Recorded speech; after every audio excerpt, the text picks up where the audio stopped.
Ubat Nujorki sungo obolong MLA jong kamboga yau. Mata kasingi ka Patrick ulbear arajar arpuar. Ulwara ikajing bagi pajba ha blok on blok tu kia kendu hadu ke dikisingi ke pementa. Ubat Nujor ulapan kan mau bahaka Snem arajar. Umatirang ba barim jaka Meghalaya barklano ba ike molong. Bat umatirang ba barim jaka Asam hakati kapor upike mhanta.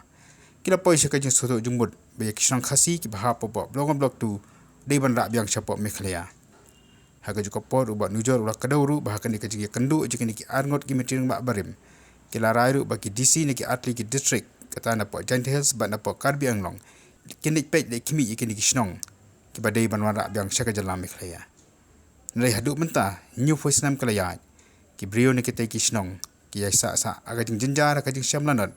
Amar gen syak leben haki pulit Asam haki keklau bat akiwi dia ki kenhun. Rengkat lu agajing sakdien hakal yang karai kapal. To remind this August House that in the recent past, an initiative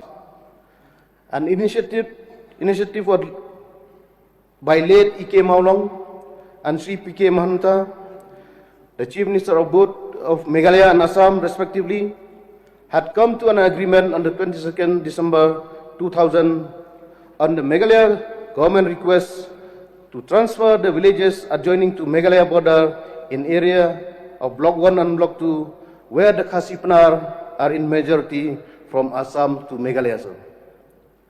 They agreed that a joint verification by the Deputy Commissioner of the Karbi Anglong and the Giant Hills be conducted in order to correctly identify these villages and completed at an early date.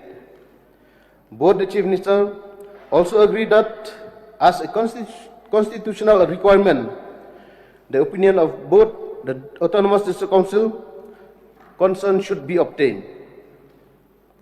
The Chief Minister also reiterated that the other outstanding issue involving both the state would also be sorted out in a true spirit of friendship and mutual respect.